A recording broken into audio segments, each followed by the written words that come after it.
ಕಾಯದೊಳು ಗುರುಲಿಂಗ ಜಂಗಮದ ಹಾಯತವನರಿಲಿಕ್ಕೆ ಸುರ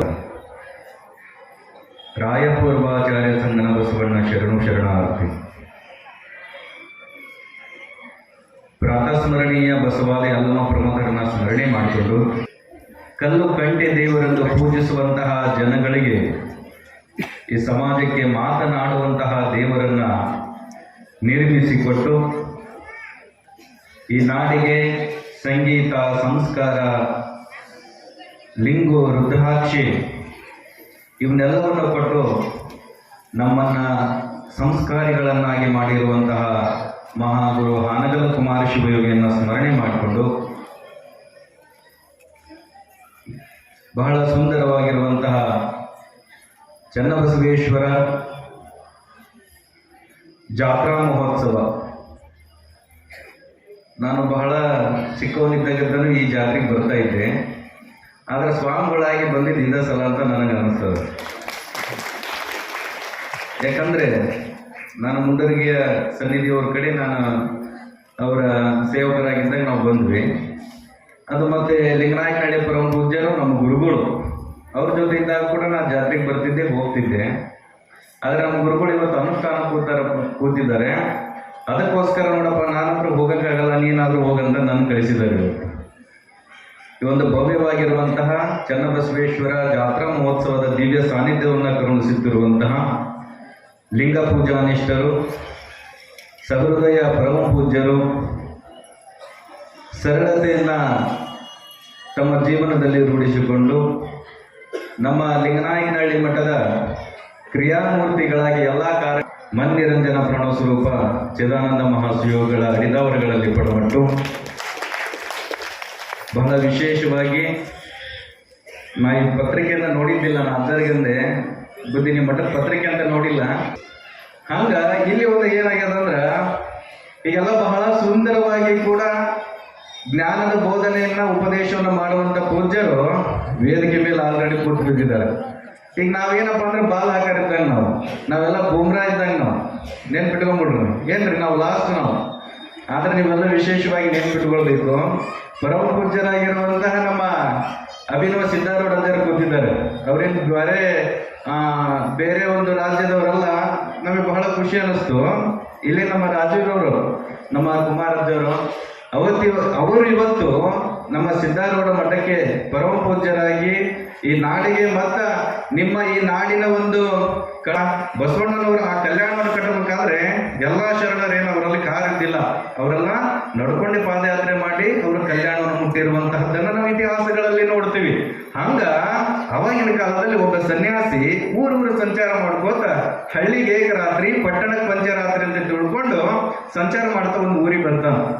ಆ ಸನ್ಯಾಸಿ ದೊಡ್ಡ ಜ್ಞಾನಿಗಳಿರ್ತಾರ.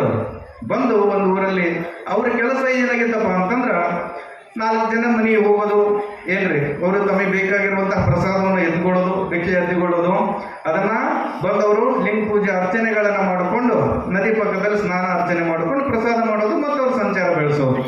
ಯಾರಾದರೂ ಜನರು ಅಪೇಕ್ಷೆ ಪಟ್ಟು ಅದರ ನಿಮ್ಮಿಂದ ಏನಾರು ಒಂದು ಸ್ವಲ್ಪ ಉಪದೇಶಗಳನ್ನು ಕೇಳಬೇಕ್ರೆ ಅನ್ನೋ ಜನರು ಏನಾರು ಇದ್ರಪ್ಪ ಅಂದ್ರೆ ಅವರು ಉಪದೇಶಗಳನ್ನು ಮಾಡ್ತಾ ಇದ್ರು. ಅವಾಗ ಕುತ್ಕೊಂಡ್ರೆ ಬಂದವರು ಎಲ್ಲ ಪರಮ ಪೂಜ್ಯರ ಸಾನ್ನಿಧ್ಯದಲ್ಲಿ, ಮುಂಡರಿಗೆ ಜಗದ್ಗುರು ಸಾನ್ನಿಧ್ಯದಲ್ಲಿ, ಆಮೇಲೆ ಕೊಪ್ಪಳದ ಪರಮ ಪೂಜ್ಯರ ಆ ಸಾನ್ನಿಧ್ಯದಲ್ಲಿ ನೀವೆಲ್ಲರೂ ಕೂಡ ಸುಂದರವಾಗಿ ಮಾಡ್ಕೊಂಡು ಬಂದಿದ್ದೀರಿ. ಆಮೇಲೆ ಹೆಚ್ಚಾಗಿ ಇಲ್ಲಿನ ನಮ್ಮ ಹಿರಿಯರಾಗಿರ್ಬೋದು, ಯುವಕರಾಗಿರ್ಬೋದು, ನಾನು ಬಹಳ ಚಿಕ್ಕವನಿದ್ದಾಗಿಂದ ನೋಡ್ತೀನಿ, ಎಲ್ಲೋ ನಾವು ಫಂಕ್ಷನ್ಗಳ ನೀಡ್ತಾರ ಅನ್ನುವಂಥದನ್ನ ಮಾತುಗಳನ್ನು ನಾನು ತಿಳಿಸ್ತಾ ನಾನು ಹೆಚ್ಚಾಗಿ ಮಾತಾಡಕ್ಕೆ ಹೋಗಲ್ಲ. ಇಲ್ಲಿವರೆಗೆ ನನಗೆ 4 ಮಾತುಗಳನ್ನು ಆಡಲಿಕ್ಕೆ ಅವಕಾಶ ಮಾಡಿಕೊಟ್ಟಿರುವಂಥ ಪೂಜ್ಯರಿಗೆ ಮತ್ತೊಮ್ಮೆ ನಾನು ಶರಣಾರ್ಥಿಗಳನ್ನು ಸಲ್ಲಿಸ್ತಾ ನನ್ನ ಮಾತುಗಳಿಗೆ ವಿರಾಮ ಕೊಡ್ತೀನಿ. ಶರಣಾರ್ಥಿ.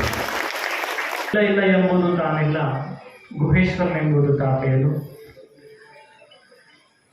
ಪ್ರಾತಸ್ಮರಣೀಯರಾಗಿರುವಂತಹ ರೇಣುಕಾದಿ ಪಂಚಾಚಾರ್ಯರನ್ನ, ಕಾವಿಕುಲದ ಚಕ್ರವರ್ತಿ, ಸಮಾಜದ ಸಂಜೀವಿನಿ ಏನಪ್ಪ ಹಾನಗಲ್ ಕುಮಾರೇಶ್ವರನ ಮಂದಿರದಲ್ಲಿ ಸ್ಮರಿಸಿ,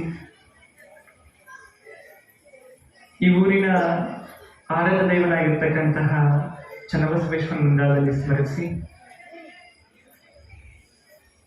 ಈ ಒಂದು ಶ್ರೀಮಠದ ಒಡೆಯರಾಗಿರುವಂತಹ ಶ್ರೀಮನ್ ನಿರಂಜನ ಪ್ರಣವ ಸ್ವರೂಪಿ ಚಿದಾನಂದ ಮಹಾಸ್ವಾಮಿಗಳ ಪಾದಪದ್ಮಕ್ಕೆ ಸಾಷ್ಟಾಂಗ ಪ್ರಣಾಮಗಳನ್ನು ಸಲ್ಲಿಸಿ ಇಲ್ಲಿ ದಿವ್ಯ ನಾವು ತೇರು ಎಳೆಯೋಕ್ಕಿಂತ ಮುಂಚೆ ಕೊನೆ ತೇರು ಅಂತ ಯಾಕೆ ಅನ್ಕೋಬೇಕಪ್ಪ ಅಂತಂದ್ರೆ ನಮ್ಮಲ್ಲಿರ್ತಕ್ಕಂತಹ ಸ್ವಾರ್ಥ, ಅಹಂಕಾರ, ಮಮಕಾರ, ಅಸೂಹೆಗಳನ್ನ, ದುಶ್ಚಟಗಳನ್ನ ಬಿಡ್ತೀನಿ ಎಂಬುದಕ್ಕಾಗಿ ಅದು ಕೊನೆ ತೇರು ಅನ್ಕೋಬೇಕು. ನಾನು ಒಳ್ಳೆಯ ರೀತಿಯಿಂದ ದೇವರು ನಮಗೆ ಒಳ್ಳೆಯ ಭಾವನೆಗಳನ್ನ, ಒಳ್ಳೆಯ ಗುಣಗಳನ್ನ ಕರುಣಿಸ್ಲಿ ಅನ್ನೋದಕ್ಕಾಗಿ ಇದು ನನ್ನ ಮೊದಲನೇ ತೇರು ಅಂತೇಳಿ ಜಗ್ಬೇಕಂತೇಳಿ ಒಂದ್ ಕಡೆ ಬಹಳ ಸುಂದರವಾಗಿ ಹೇಳ್ತಾರ. ಅದಕ್ಕೆ ನಾವೆಲ್ಲರೂ ಕೂಡ ಯಾವ ರೀತಿ ಬದುಕಬೇಕಪ್ಪ ಅಂತಂದ್ರೆ ದೇವರ ಹತ್ರ ಯಾವ ರೀತಿ ಪ್ರಾರ್ಥನೆ ಮಾಡ್ಕೊಳ್ಬೇಕಂತಂದ್ರೆ, ಈಗ ನೋಡ್ರಿ, ತೇರು ಎಳಿಬೇಕಾದಂತ ಸಂದರ್ಭದೊಳಗೆ ಸಾವಿರಾರು ಸದ್ಭಕ್ತರು ಆ ತೇರಿಗೆ ಕೈ ಮುಗಿತಾರ. ತೇರು ಎಳಿಬೇಕಾದಂತ ಸಂದರ್ಭದೊಳಗೆ ಸಾವಿರಾರು ಸದ್ಭಕ್ತರು ಆ ತೇರಿಗೆ ಕೈ ಮುಗಿತಾರ. ಹಂಗ ದೇವರನ್ನ ಪ್ರಾರ್ಥನೆ ಏನ್ ಮಾಡ್ಕೋಬೇಕಪ್ಪ ಅಂತಂದ್ರೆ, ಹೆಂಗೆ ಸಾವಿರಾರು ಸದ್ಭಕ್ತರು ತೇರಿಗೆ ಹೋಗ್ಬೇಕಾದಂತ ಸಂದರ್ಭ ಕೈ ಮುಗಿತಾರಲ್ಲ, ಹಂಗ ನಾನು ಕೂಡ ಒಂದಪ್ಪ ಅಂತಾರೆ 4 ಜನ ಒಳ್ಳೇದ ಕೆಲಸ ನಾನು ಮಾಡಿದ್ನಪ್ಪ ಅಂತಾರೆ ಎಲ್ಲರೂ ಕೂಡ ನನಗೆ ನಮಸ್ಕಾರ ಮಾಡುವಂತ ಕೆಲಸವನ್ನು ನಾನು ಮಾಡ್ಬೇಕಂತೇಳಿ ದೇವರತ್ನ ಪ್ರಾರ್ಥನೆ ಮಾಡ್ಬೇಕಂತ ಬಹಳ ಸುಂದರವಾಗಿ ಹೇಳ್ತಾರ. ಒಂದ್ ಕಡೆ ಹೇಳ್ತಾರೆ, ಒಬ್ಬ ವ್ಯಕ್ತಿಯನ್ನ ಯಾವ ರೀತಿ ಹಿರಿಯರು ಅಳಿತಿದ್ರಪ್ಪ ಅಂತಂದ್ರೆ, ಆಗಿನ ಕಾಲದೊಳಗ ಒಬ್ಬ ವ್ಯಕ್ತಿ ಭಾವನಾ ಸಾನ್ನಿಧ್ಯವನ್ನ ದಯಪಾಲಿಸಿರುವಂಥ ವಿಜಯಪುರದ ಪರಮ ಪೂಜ್ಯರಲ್ಲಿ, ಮನಕೋಡದ ಪರಮ ಪೂಜ್ಯರಲ್ಲಿ, ಅಳವಂಡಿಯ ಪರಮ ಪೂಜ್ಯರಲ್ಲಿ, ನಿಡಶೇಷಿಯ ಪರಮ ಪೂಜ್ಯರಲ್ಲಿ ಭಕ್ತಿಯ ಪ್ರಣಾಮಗಳನ್ನು ಸಮರ್ಪಣೆ ಮಾಡಿ, ಇಲ್ಲಿರುವಂಥ ಎಲ್ಲ ಹಿರಿಯರಲ್ಲಿ, ಸದ್ಭಕ್ತರಲ್ಲಿ, ಸಂಗೀತ ಬಳಗದಲ್ಲಿ ಶರಣ ಶರಣಾರ್ಥಿ. ಬಹಳ ಮಂದಿ ಎದ್ದು ಹೊರಟಾರೆ ಈಗ, ಹೌದಲ್ಲ? ಅಂತ ಯಾಕೆ ಎದ್ದು ಹೊಂಟಿಯಪ್ಪ ಅಂದ್ರೆ, ಇಲ್ರಿ ಬುದ್ಧಿ, ಸಮಯ ಭಾಳ ಆತಲ್ಲ, ನನ್ನ ಹೆಂಡತಿ ಇನ್ನೂ ಊಟ ಮಾಡಿಲ್ಲ, ಅದಕ್ಕೆ ಎದ್ದು ಹೊಂಟಿನಿ ಅಂತ ಹೇಳಿದೆ. ಅಜ್ಜವರು ಭಾಳ ಖುಷಿಯಾದಂತ. ಇಂಥ ಕಾಲದೊಳಗೆ ಗಂಟ ಬರೋತನ ಕೂತ್ಕೊಂಡು ಕಾಯ್ದು ಉಪವಾಸ ಇದ್ದು ಗಂಡ ಬಂದೆ ಊಟ ಮಾಡುವಂಥ ಹೆಂಡತಿ ಪಡೆದಿ ಅಂದ್ರೆ ನೀ ಭಾಳ ಪುಣ್ಯ ಮಾಡಿಯಪ್ಪ, ನಿನಗೆ ಒಳ್ಳೇದಾಗಲಿ, ಸ್ವಲ್ಪ ಸಕ್ರೆ ತಗೋ, ಪ್ರಸಾದ ತಗೊಂಡು ಹೋಗಿ ಕೊಟ್ರೆ ಆ ಹುಡುಗ ಹೇಳಿದಂತ ಬುದ್ಧಿ, ನೀವು ತಪ್ಪು ತಿಳ್ಕೊಂಡಿರಿ, ನನ್ನ ಹೆಂಡತಿ ಮನ್ಸನ್ಯಾಗ ಕುತ್ಕೊಂಡು ಟಿ ವಿ ನೋಡ್ತಿರ್ತಾಳೆ, ನಾನು ಈಗ ಅಡುಗೆ ಮಾಡಾಕಿದ್ರೆ ಅವಾಗ ಊಟ ಮಾಡ್ತಾಳೆ, ಅಡುಗೆ ಮಾಡಕ್ಕೆ ಬಂದೀನಿ ಅಂತ ಏನಿದ್ದ. ಹಂಗೆ ಇಲ್ಲಿ ಯಾರು ಎದ್ದು ಹೊಂಟಿದ್ರೆ ಹೆಸರು ಬರ್ಕೊಡ್ರಿ ಅವ್ರು. ಯಾರು ಎದ್ದು ಹೊಂಟಿದ್ರ ಶರೀಫ ಹೆಸರು ಬರ್ಕ, ಲಾಸ್ಟಿಗೆ ಹೆಸರುಗಳ ಅಂತವಲ್ಲ, ಎಂತೆಂತಾರವ ಇಷ್ಟು ಅಡುಗೆ ಮಾಡಕ್ಕೆ ಹೋಗಿದ್ರು ಅಂತ ಹೇಳೋಣ, ಅವ್ರಿಗೆ ಗೊತ್ತಾಗಬೇಕಲ್ಲ, ಹೌದಲ್ಲ? ಇರಲಿ, ನಾವು ನೀವೆಲ್ಲ ಭಾಳ ಸಲ ಸಿಗ್ತೀವಿ, ಇಲ್ಲೇ 8-10 ಕಿಲೋಮೀಟರ್ನಾಗ ಇದೆ ನಾವೆಲ್ಲ. ನಮಗೊಂದು ಅಭಿಮಾನ ಇರಬೇಕು. ಯಾವ ಅಭಿಮಾನ ಅಂದ್ರೆ, ಇವತ್ತು ಇಡೀ ಕನ್ನಡ ನಾಡಿನೊಳಗೆ ಸಿದ್ಧಾರೂಢ ಪರಂಪರೆಗೆ ಕಳಸಪ್ರಾಯವಾಗಿ ಆ ಮಠದ ಪರಮ ಪೂಜ್ಯರು ಯಾರಾದರೂ ಆದರಂದ್ರೆ ಅದು ನಮ್ಮ ರಾಜೂರಿನ ಪರಮ ಪೂಜ್ಯರು ಅಭಿನವ ಸಿದ್ಧಾರೂಢ ಮಹಾಸ್ವಾಮಿಗಳಿದಾರಲ್ಲ, ಅವ್ರನ್ನ ಕರೆಸಿವಲ್ಲ, ಇದು ಅಭಿಮಾನದ ಸಂಕೇತ. ಯಾಕಂದ್ರೆ ನಾವೆಲ್ಲ ಸಲ ಭಾಳ ಸಲ ಮಾತಾಡುವಾಗ ಅದನ್ನು ಕೂಡ ನಾವು ಸ್ಮರಣೆ ಮಾಡಬೇಕು. ಅಂತಹ ಪರಮ ಪೂಜ್ಯರು ಇವತ್ತು ನಮ್ಮ ಮನಕೋಡ ಪರಮ ಪೂಜ್ಯ ಜೊತೆ ಬಂದಾರ. ಮನಕೋಡ ಅಜ್ಜರು ನಾವು ಪ್ರವಚನ ಕೇಳ್ತಿರ್ತೀವಿ. ನಾವು ಹೋದ ಸಲ ಅಜ್ಜವರು ಭಾಳಷ್ಟು ಚಲೋ ಮಾತಾಡಿದ್ರು ನಮಗೆಲ್ಲ. ಆದರೆ ಈ ಸಲ ನಮ್ಮ ಸಿದ್ಧಾರೂಢ ಮಹಾಸ್ವಾಮಿಗಳು ಬಂದಿರೋದ್ರಿಂದ ಅವರಿಗೆ ಹೆಚ್ಚಿನ ಅವಕಾಶವನ್ನು ಕೊಡೋಣ ಅಂತ ಹೇಳ್ತಾ 2 ಮಾತು ಮುಗಿಸ್ತೀನಿ. ನನಗೆ ಗೊತ್ತೈತಿ ಕೆಲವು ಮಂದಿ ಎತ್ತಿದ್ದು ಉಂಟಾರೆ ಇವರೆಲ್ಲ. ನಮ್ಮ ಬದುಕು ಹೆಂಗಿರ್ಬೇಕಂದ್ರೆ, ಇನ್ನೊಬ್ಬರ ಮನಸ್ಸು ನೋಯಿಸಬಾರ್ದು ನಮ್ಮ ಬದುಕು. ಇನ್ನೊಬ್ಬರ ಮನಸ್ಸನ್ನು ನೋಯಿಸ್ದಂಗೆ ಇರ್ಬೇಕು ನಮ್ಮ ಬದುಕು. ಯಾರಿಗೂ ಅನ್ಯಾಯ ಮಾಡಬಾರ್ದು. ಯಾರಾದರೂ ಚಲೋ ಬೆಳೆದಾರ ಅಂದ್ರೆ ಅವರು ಚಲೋ ಬೆಳೆದಾರ ಅಂತ ಹೇಳುವಂಥ ಹೃದಯ ಇದ್ದು ಬಿಟ್ಟರೆ ಸಾಕು, ನಾವು ದೊಡ್ಡವರಾಗ್ತೀವಿ ನಾಡಿನೊಳಗೆ. ಮತ್ತೇನೂ ಬೇಕಾಗಿಲ್ಲ. ಯಾರು ಚಲೋ ಬೆಳೆದಾರ, ಯಾರು ಚಲೋ ಮಾಡ್ಯಾರ, ಅವರು ಚಲೋ ಅದರಂದ್ರೆ ಸಾಕು, ನಮ್ಮ ಬದುಕು ಚಲೋ ಆಗ್ತದೆ. ಅದಕ್ಕೆ ನೀವೆಲ್ಲ ದುಶ್ಚಟಗಳಿಂದ ದೂರ ಆಗಬೇಕು. ಈ ಜಾತ್ರೆ ಅಂದ್ರೆ ಜನರನ್ನ ಸೇರಿಸೋದ ಜಾತ್ರೆ ಅಲ್ಲ. ಜನರ ದುಃಖ ದುರ್ಮಾನಗಳನ್ನು ದೂರ ಮಾಡೋದು ಜಾತ್ರೆ. ನಾವೇನು ಅನ್ಕೊಂಡ್ಬಿಟ್ಟು ಜನರು ಸೇರಿಸ್ಬಿಟ್ರೆ ಜಾತ್ರೆ ಆಯ್ತು, ಇಲ್ಲ. ಬಂದ ಜನರ ದುಃಖ ದುರ್ಮಾನಗಳು ದೂರ ಆಗಬೇಕು. ಯಪ್ಪ, ಬನ್ನಿಕೊಪ್ಪದ ಜಾತ್ರೆಗೆ ನಾನು ಹೋಗಿ ಬಂದೆ, ನನ್ನ ಕಷ್ಟಗಳು ದೂರ ಆಗು ಅನ್ನೋ ಭಾವ ನಮ್ಮೊಳಗೆ ಬರಬೇಕು. ಅದಕ್ಕೆ ಒಬ್ಬ ಹುಡುಗ ಒಂದು ಬಾರ್ ಅಂಗಡಿ ಒಳಗೆ ಸಪ್ಲೈ ಮಾಡ್ತಾ ಇದ್ದೆ, ಎಣ್ಣೆ ಸಪ್ಲೈ ಮಾಡ್ಲಿಕ್ಕೈತಿದ್ದ. ಅಲ್ಲಿಗೆ ಒಬ್ಬ ಊರು ಯಜಮಾನ ಮನುಷ್ಯ ಹೋಗಿ ಹೇಳ್ತಾನ, ಲೇ ತಮ್ಮ, ಇಂಥ ಜಾಗಕ್ಕೆ ನೀ ಎಲ್ಲ ಬರಬಾರ್ದಪ್ಪ, ಇದು ಒಳ್ಳೆಯ ಜಾಗ ಅಲ್ಲ, ನೀ ಯಾಕೆ ಬಂದಿ, ನಿಮ್ಮ ಮನೆಗೆ ಹೋಗು ಅಂತ ಹೇಳಿದಾಗ ಆ ಹುಡುಗನ ಮಾತು ಏನಂತ, ದೊಡ್ಡರ ಸಾವುಕಾರ ನೀನು ಇಲ್ಲಿ ಬರಬೇಡ. ಯಾಕೆ ನೀ ಬರಬೇಡ ಅಂದ್ರೆ ನಿನ್ನಂಗೆ ನಮ್ಮಪ್ಪನ ಸಾವುಕಾರ ಇದ್ದ, ಅವ ಬಂದು ಸಾಲ ಮಾಡಿದಕ್ಕೆ ನಾವು ಮುಡ್ಸಕ್ಕೆ ಬರಕೈತೀನಿ, ನೀ ಬಂದು ನಾಳೆ ನಿನ್ನ ಮಗನ ಇಲ್ಲಿ ಬರ್ಬೇಕಾಯ್ತು, ನೀನು ಬರಬೇಡ ಅಂತ ಹೇಳಿದವ. ಅದಕ್ಕೆ ನಾವು ಬದಲಾಗಬೇಕು. ಈ ಜಗತ್ತಿನೊಳಗೆ ನಾವೆಲ್ಲ ಅಂತಿರ್ತೀವಿ ಜಗತ್ತು ಕೆಟ್ಟೈತಿ, ಯಾವ ಜಗತ್ತು ಕೆಟ್ಟಲ್ಲ, ನಾವು ಕೆಟ್ಟಿವಿ ಅಷ್ಟೇ. ನಾವು ಬದಲಾಗಬೇಕು. ನಮ್ಮ ಮನೆಯೊಳಗೆ ನಾವು ಅವು ಅಂತ ಹೆಂಗೆ ಕರಿತೀವಿ, ಹೊರಗೆ ಬಂದಪ್ಪ ಸಮಾಜವನ್ನು ಅಷ್ಟೇ ಪ್ರೀತಿಯಿಂದ ಕಾಣಬೇಕು. ನಾವೆಲ್ಲ ಸಮಾಜವನ್ನು ಪ್ರೀತಿಸಬೇಕು, ನಮ್ಮ ಜೊತೆ ಬಂದವರನ್ನ ಮೇಲೆ ಕೆತ್ತಬೇಕು, ಯಾರನ್ನು ಟೀಕಿಸಬಾರದು. ನಾವೇನು ಮಾಡ್ತೀವಿ ಅಂದ್ರೆ 100 ರೂಪಾಯಿದೊಳಗೆ 10 ರೂಪಾಯಿ ಕೆಟ್ಟಿರ್ತಂದ್ರೆ ಕೆಟ್ಟದ ವಿಚಾರ ಮಾಡ್ತೀವಿ ನಾವು, 90 ರೂಪಾಯಿ ವಿಚಾರ ಮಾಡೋದಿಲ್ಲ ನಾವು. ಅದಕ್ಕೆ ಈ ಸಮಾಜದೊಳಗೆ ನಾವು ಯಾರ್ಯಾರು ಬಂದೀವಿ ಎಲ್ಲರೂ ಒಳ್ಳೆದಕ್ಕೆ ಬಂದಿರ್ತೀವಿ. ಒಂದಿಷ್ಟು ತಪ್ಪುಗಳಾಗಿರ್ತಾವೆ ಅಷ್ಟೇ, ಒಂದಿಷ್ಟು ಎಡವ. ಈಗ ನಡ್ಕೊಂಡು ಹೊಂಟು ಮನುಷ್ಯ ಹೆಂಗೆ ಹೆಡುತ್ತಾನಲ್ಲ, ಒಂದಿಷ್ಟು ತಪ್ಪುಗಳಾಗಿರ್ತಾವೆ. ಆ ತಪ್ಪುಗಳನ್ನು ತಿಳ್ಕೊಂಡು ಒಳ್ಳೆಯ ದಾರಿಯೊಳಗೆ ನಾವೇನಾದರೂ ಸಾಗಿದ್ಯ ಆದರೆ ನಾವು ಕೂಡ ಈ ಸಮಾಜಕ್ಕೆ ಆದರ್ಶ ವ್ಯಕ್ತಿಗಳಾಗ್ತೀವಿ. ಅದಕ್ಕೆ ಅಂಥ ಆದರ್ಶ ವ್ಯಕ್ತಿಗಳು ಬನ್ನಿಕೊಪ್ಪ ಜನ ಯಾವಾಗಲೂ ಕ್ರಿಯಾಶೀಲ ಜನ ಇದೆ. ನನಗೇನು ಖುಷಿ ಅಂದರೆ ಮುಂಡ್ರಿಗಿ ಜಗದ್ಗುರು ಮಹಾಸನ್ನಿಧಿಯವರು, ಕೊಪ್ಪಳದ ಜಗದ್ಗುರು ಮಹಾಸನ್ನಿಧಿಯವರನ್ನ ಇಬ್ಬರು ಪರಮ ಪೂಜ್ಯರನ್ನ ಸೇರಿಸುವಂಥ ತಾಕತ್ತು ಯಾರಿಗೈತೆ ಅಂದ್ರೆ ಅದು ಬನ್ನಿಕೊಪ್ಪ ಭಕ್ತಿ ಮಾತ್ರ ಇದೆ. ಈ ಇಬ್ಬರನ್ನ ಸೇರುತ್ತೆ ನೋಡಿ, ಎಷ್ಟು ಅದ್ಭುತ ಅಂದ್ರೆ ನಾನು ನೋಡ್ತಿರ್ತೀನಿ, ಅಪ್ಪೋರು ಇವರಿಬ್ಬರು ಇಲ್ಲೇ ಸೇರೋದಿಲ್ಲ ಅಂದ್ಕೊಂಡಿರ್ತೀವಿ ನಾವು, ನೀವು ಕರ್ಕೊಂಬಂದು ಸೇರಿಸ್ಬಿಟ್ಟಿರ್ತೀರಿ ನೀವು. ಅಂದ್ರೆ ಅಷ್ಟು ಅಭಿಮಾನಪೂರ್ವ ಭಕ್ತರು ನೀವು, ಭಾಳ ಒಳ್ಳೆಯ ಭಕ್ತರು ನೀವೆಲ್ಲ ಇದ್ದೀರಿ. ಈ ಊರಿನ ವೆಂಕಣ್ಣವರು ಯಾದಿಯಾಗಿ ಎಲ್ಲರೂ ಕೂಡ ಭಾಳಷ್ಟು ಕೆಲಸಗಳನ್ನು ಕಾರ್ಯಗಳನ್ನು ನಾವೆಲ್ಲ ಪ್ರತಿ ವರ್ಷ ಮಾಡ್ತಾ ಇದ್ದೀರಿ. ಜೊತೆಗೆ ಇಂಥ ಸಾಧಕರನ್ನು ಕೂಡ ಕರೆಸಿ, ಒಳ್ಳೊಳ್ಳೆ ಸಾಧಕರನ್ನು ಕರೆಸಿ ಅವರಿಗೆ ಅಜ್ಜರಿಂದ ಆಶೀರ್ವಾದ ಮಾಡಿಸುವಂಥ ಕೆಲಸ. ಮಕ್ಕಳು ಚಲೋ ಅಂಕ ಪಡೆದಾರಪ್ಪ ಅಂದ್ರೆ ಅವ್ರನ್ನೂ ಒಂದಿಷ್ಟು ಕರೆಸಿ ನಮ್ಮ ಮಕ್ಕಳು ಚಲೋ ಓದ್ಯಾರ ಅಂತ ಈ ನಾಡಿಗೆ ತೋರಿಸುವಂಥ ಕೆಲಸದಲ್ಲ, ಅದು ಭಾಳ ದೊಡ್ಡ ಕೆಲಸ. ಯಾಕಂದ್ರೆ ನಮ್ಮ ಮಕ್ಕಳು ನಾವು ಸಮಾಜಕ್ಕೆ ತೋರಿಸಿದ್ರೆ ಯಾರು ತೋರಿಸ್ತಾರೆ? ಅದಕ್ಕೆ ಈ ಮಠದ ಭಕ್ತರು ಆ ಕೆಲಸಗಳನ್ನ ಮಾಡ್ತಾರೆ. ಭಾಳಷ್ಟು ಸಂತೋಷವನ್ನು ತಂದರೆ ಮುಂಡ್ರಿಗಿ ಜಗದ್ಗುರು ಮಹಾಸನ್ನಿಧಿಯವರು ಕೂಡ ನಿಮ್ಮ ಮೇಲೆ ಭಾಳ ಪ್ರೀತಿ, ಅಷ್ಟೇ ಅಭಿಮಾನವನ್ನು ನೀವು ಕೂಡ ಹೊಂದಿರಿ. ಈ ಅಭಿಮಾನ, ಈ ಪ್ರೀತಿ ಸದಾಕಾಲ ಇರಲಿ ಅಂತ ಹಾರೈಸಿ ಎಲ್ಲರಿಗೂ ಶುಭವಾಗಲಿ.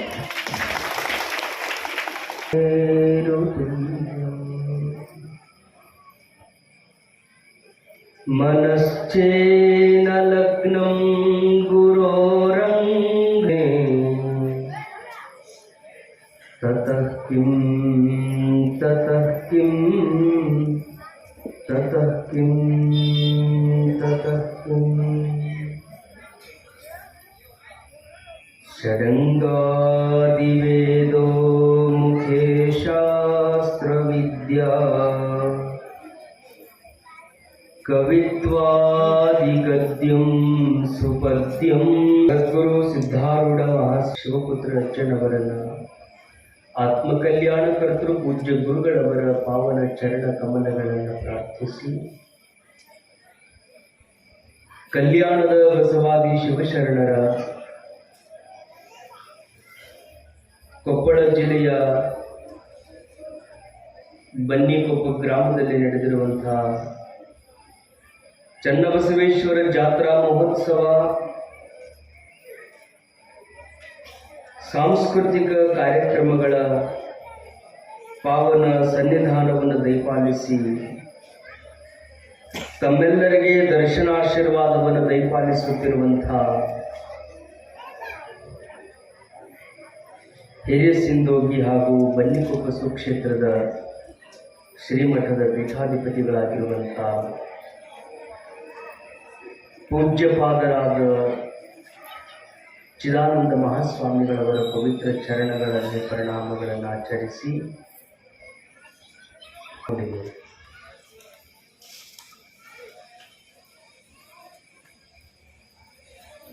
ಬಹಳ ಆಸಕ್ತಿಯಿಂದ ತಾವೆಲ್ಲರೂ ಆಲಿಸ್ತಿದ್ದೆ. ಭಕ್ತ ಹಿತಚಿಂತನೆಯ ಸಭೆ.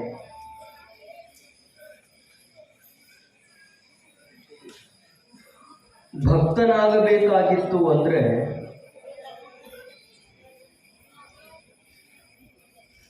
ಬಹು ಪುಣ್ಯವನ್ನ ಆಚರಿಸಿರಬೇಕು. ಮನುಷ್ಯತ್ವಂ ಮುಮುಕ್ಷುತ್ವಂ ಮಹಾಜನ ಸಂಶ್ರಯತ್ವಂ ಏತತ್ರಯಂ ಸುದುರ್ಲಭಂ. ಭಕ್ತನಾಗೋದು ಕೊನೆಯ ಲಕ್ಷಣ.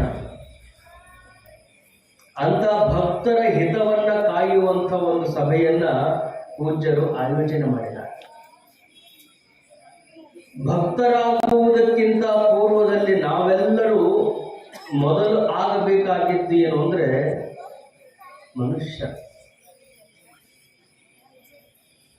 ಮನುಷ್ಯನಾಗಬೇಕಾಗಿತ್ತು ಅಂದ್ರೆ ಎಲ್ಲರಿಗೂ ಈ ಮನುಷ್ಯ ಜನ್ಮ ಪ್ರಾಪ್ತಿಯಾಗುವುದಿಲ್ಲ. ಮನುಷ್ಯನಾಗಿ ಹುಟ್ಟಬೇಕಾಗಿತ್ತು ಅಂದ್ರೆ ಶಾಸ್ತ್ರ ಹೇಳುವ ಪ್ರಕಾರ ಅಂಡಜ ಪಿಂಡಜ ಉದ್ವಿಜ ಸ್ವೇದಜ 4 ಲಕ್ಷ. ನಾವೆಲ್ಲ ಇನ್ನು ಮನುಷ್ಯರಾಗಿ ಹುಟ್ಟಿವಿ ಅಂದ್ರೆ ಬಹಳ ಸ್ಪಷ್ಟವಾಗಿ ನಾವು ಅರ್ಥ ಮಾಡ್ಕೋಬೇಕಾಗಿದ್ದೇನು ಅಂದ್ರೆ ಅನಂತ ಜನ್ಮಗಳಲ್ಲಿ ಮಾಡಿದಂತ ಪುಣ್ಯ ತುಂಬಾ ನಾವು ಹಂಗ ಮನುಷ್ಯರನ್ನು ಹುಡುಕೋತ ಹೋದ್ರ ಸುಮಾರು 10-20 ಸಾವಿರ ಜನ ಸಿಗ್ಬೋದು. ಸುತ್ತಮುತ್ತಲ ಹಳ್ಳಿ ಒಳಗೆ ಹುಡುಕೋತ ಹೋದ್ರೆ ಇನ್ನು ಹೆಚ್ಚು ಸಿಗ್ಬೋದು. ಮನುಷ್ಯರ ಸಂಖ್ಯೆಗೆ ಏನು ಕೊರತೆ ಇಲ್ಲ. ಆ ಮನುಷ್ಯನಾಗಿ ಹುಟ್ಟಿದ್ದು ಬರೀ ಪುಣ್ಯದ ಕೆಲಸ ಆಯಿತು. ಮನುಷ್ಯನಾಗಿ ಹುಟ್ಟಿದ ಬಳಿಕ ಅವ ಮುಮುಕ್ಷುವಾಗಬೇಕು. ಮುಮುಕ್ಷುವಾಗಬೇಕು ಅಂದ್ರೆ ದೇವನ ಭಕ್ತನಾಗಬೇಕು, ದೇವನ ಬಗ್ಗೆ ಪ್ರೀತಿ ಉತ್ಪನ್ನ ಆಗಬೇಕು, ಪರಮಾತ್ಮನ ಬಗ್ಗೆ ಅನನ್ಯ ಪ್ರೇಮ ಅವನೊಳಗೆ ಉತ್ಪನ್ನ ಆಗಬೇಕು. ಅಂತ ಉತ್ಪನ್ನ ಆದಂತ ವ್ಯಕ್ತಿಗೆ ಮುಮುಕ್ಷು ಅಂತ ಹೇಳ್ತಾರೆ. ಮನುಷ್ಯರು ಲಕ್ಷ ಜನ ಸಿಗ್ತಾರೆ. ಅದರಲ್ಲಿನೇ ಪರಮಾತ್ಮನ ಬಗ್ಗೆ ಪ್ರೇಮ ಉಳ್ಳಂತಹ ಮನುಷ್ಯರಾಗಿ ಹುಟ್ಟಬೇಕಾಗಿತ್ತು ಅಂದ್ರೆ ಇನ್ನೂ ಪುಣ್ಯವನ್ನು ಮಾಡಿದಂಥವರಿಗೆ ಮಾತ್ರ ಸಾಧ್ಯತೆ. ಅಂತ ಪುಣ್ಯದಲ್ಲಿ ಪುಣ್ಯ ಮಾಡಿದಂಥ ಒಂದು ಪುಣ್ಯ ಕಳೆಯ ಶ್ರೀಮಠ ಅಂತ ಕೇಳಿದ್ರೆ ಅದು ಚನ್ನಬಸವೇಶ್ವರ ಮಠದ ಆವರಣದಲ್ಲಿ ಕುಳಿತುಕೊಂಡಂತ ಈ ಎಲ್ಲ ಭಕ್ತರು ಪುಣ್ಯದಲ್ಲಿ ಪುಣ್ಯ ಮಾಡಿದವರು. ಬಹಳ ಜನ ಪುಣ್ಯ ಮಾಡಿ ಮನುಷ್ಯರಾಗ್ಯಾರ. ಆ ಮನುಷ್ಯರೊಳಗನ ಇನ್ನೂ ನೀವು ಪುಣ್ಯ ಮಾಡಿರಿ ಅನ್ನೋದಕ್ಕ ಮನಿ ಬಿಟ್ಟಿರಿ, ಧಾರಾವಾಹಿ ಬಿಟ್ಟಿರಿ, ಏನೆಲ್ಲ ಮನ್ಯಾಗ ಏನೇನು ನಿಮ್ಗೆ ತೊಂದರೆ ಅದಾವ, ಅತ್ತಿ ಬಿಟ್ಟಿರಿ, ಮಾವನು ಬಿಟ್ಟಿರಿ, ಮಕ್ಕಳು ಬಿಟ್ಟಿರಿ. ಎಲ್ಲರೂ ವರ್ಷ ಪೂರ್ತಿ ನಮ್ಮ ಮನ್ಯಾಗ ಸಿಗ್ತಾರ. ಆದ್ರೆ ಬರುವಂತ ಮಹಾತ್ಮರ ದರ್ಶನ ಸಿಗುವುದಿಲ್ಲ, ತೇರೆಳೆಯುವಂತ ಅವಕಾಶ ಸಿಗುವುದಿಲ್ಲ, ಮಠದೊಳಗೆ ಸಿಗುವಂತ ಪ್ರಸಾದ ಮತ್ತೆ ನನಗೆ ಬೇಕಂದ್ರೆ ಸಿಗುವಂತದ್ದಲ್ಲ.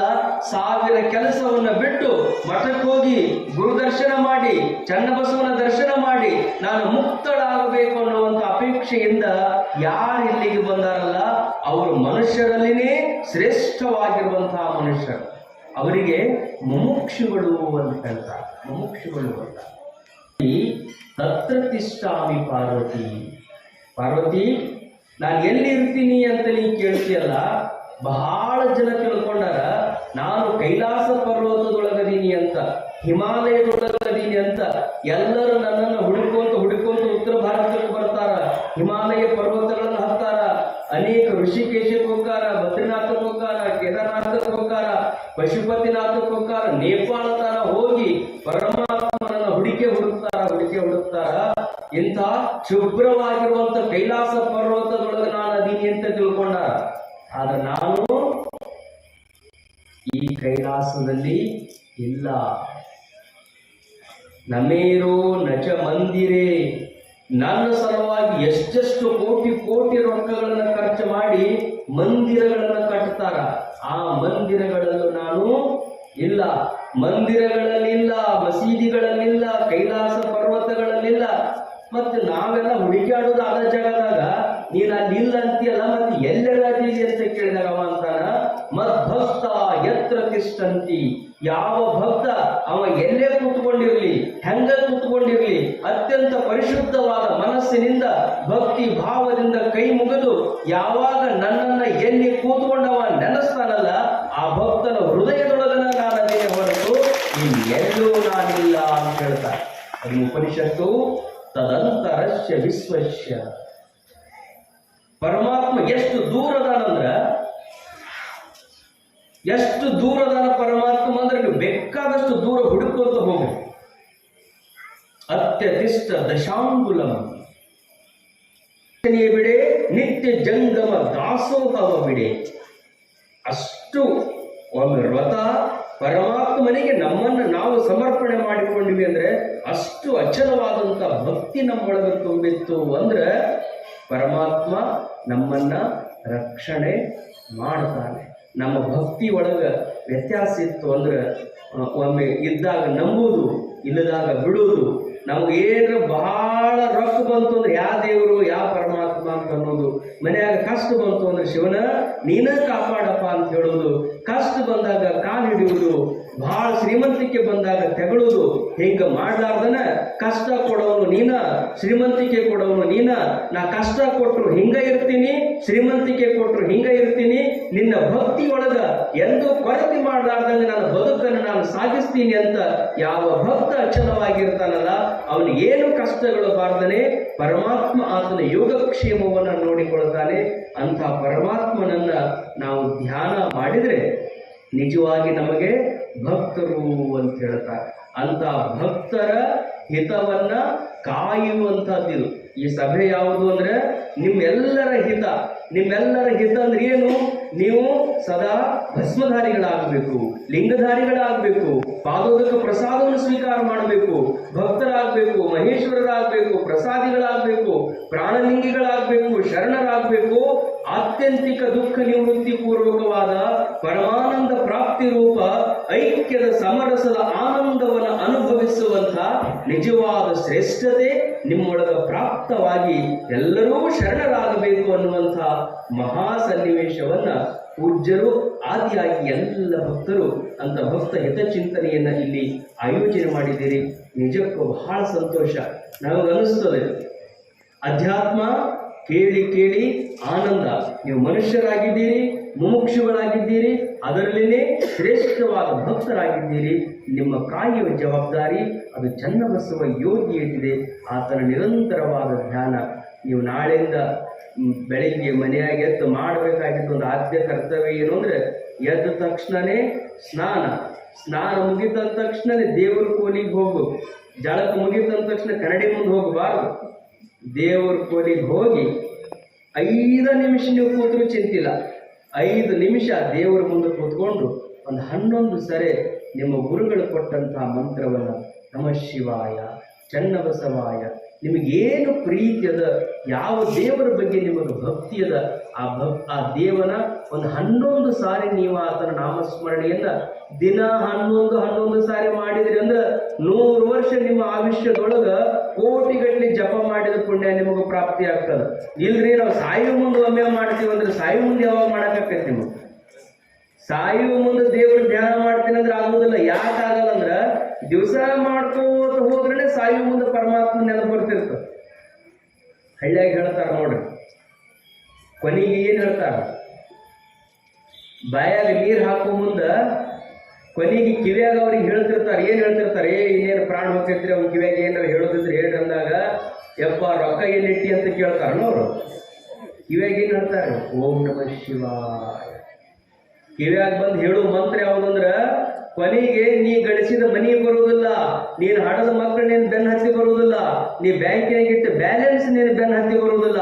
ಕೊನೆಯ ಕ್ಷಣದಲ್ಲಿ ನಿನ್ನನ್ನ ಪರಮಾತ್ಮನ ಕಡೆಗೆ ಕರೆದುಕೊಂಡು ಹೋಗುವಂಥದ್ದು ಯಾವುದು ಅಂದ್ರೆ ನಮಃ ಶಿವಾಯ ಮಂತ್ರವಾದ ಕಾರಣದಿಂದ ಅದನ್ನ ಬಿಟ್ಟು ಬಿಡ್ಲಾರ್ದಂಗ ಮನೆಯೊಳಗೆ ದಿನಕ್ಕೆ 11 ಸರಿ ಆದ್ರೂ ಅಂಗೈಯೊಳಗೆ ಲಿಂಗವನ್ನು ಹಿಡಿದು ಅದನ್ನು ನೋಡ್ಕೊಂತ ಅಷ್ಟು ಮಂತ್ರ ಅಂದ್ರೆ 5 ನಿಮಿಷದೊಳಗೆ ನೀವು ಪೂಜಾ ಮುಗಿಸ್ಕೊಂಡು ನಿಮ್ಮ ಕೆಲಸ ಕಾರ್ಯಗಳಿಗೆ ಹೋಗಿಬಿಟ್ರಿ ಅಂದ್ರೆ ಮನಿನೂ ಶುದ್ಧಿ ಇರ್ತದ, ನೀವು ಮಾಡುವ ಕೆಲಸನ ಶುದ್ಧಿ ಇರ್ತದ.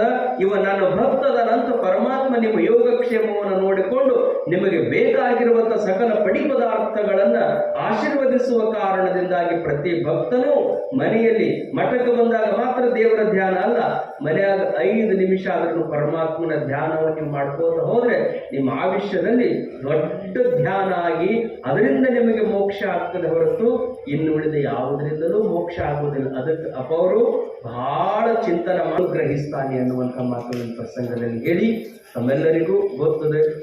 ಈ ಭಾಗದಲ್ಲಿ ಬಹಳ ವಿಶೇಷವಾಗಿ ತಮ್ಮ ಪ್ರವಚನಗಳ ಮೂಲಕವಾಗಿಯೇ ಒಬ್ಬ ಸ್ವಾಮಿ ಎಂಥದ್ದೊಂದು ಕ್ರಾಂತಿಯನ್ನ ಮಾಡಬಹುದು.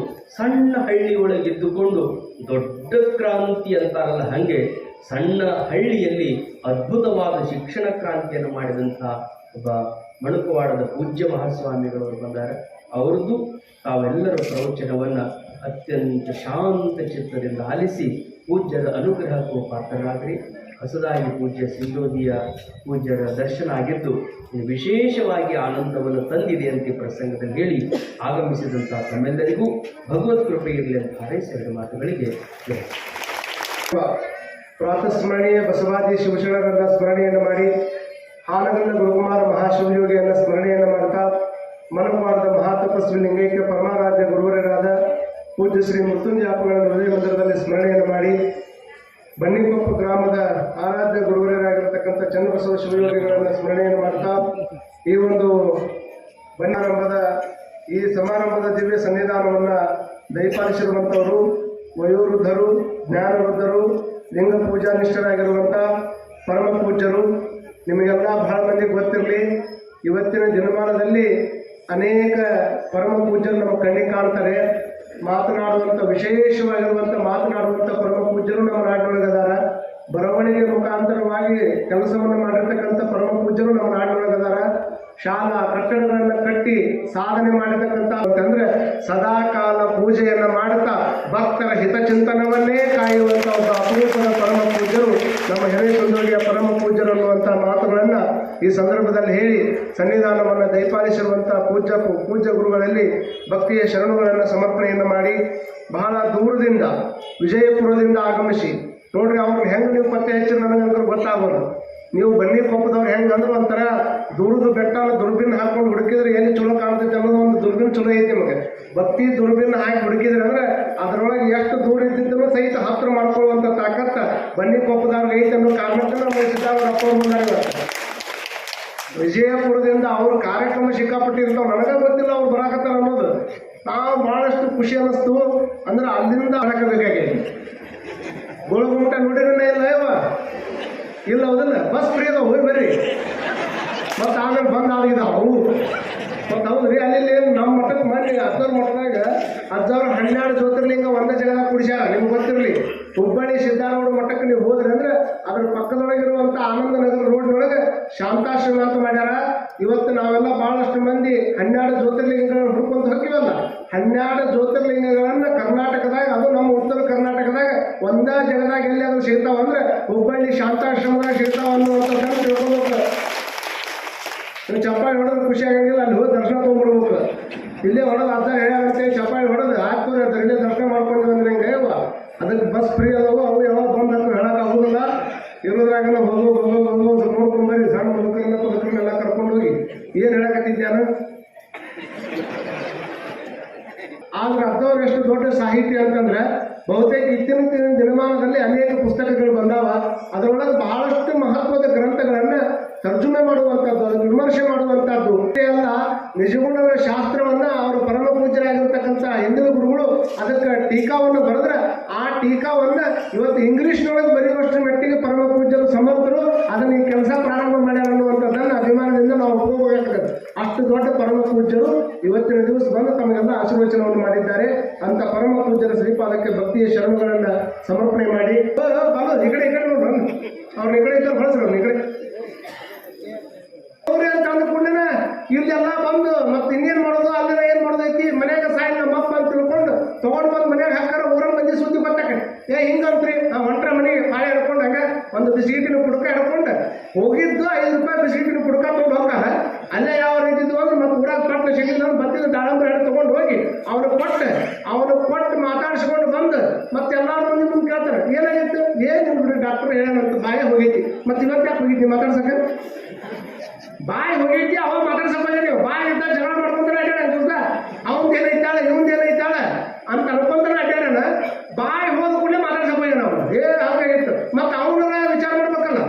ಎಂದು ಬರಲಾರದ ಮನುಷ್ಯ ಇವತ್ತು ಬಂದಾನ, ಇವತ್ತು ನೋಡಿ ಆನಂದವಾಗಿ ಕಣ್ಣು ಮುಚ್ಕೋಬೇಕು, ನಾನು ಇಷ್ಟು ದಿವಸ ದ್ವೇಷ ಮಾಡೀನಿ, ಇನ್ನು ಮುಂದೆ ಪ್ರೀತಿಯಿಂದ ಬದುಕಂತ ಹೇಳ್ಬೇಕಲ್ಲ.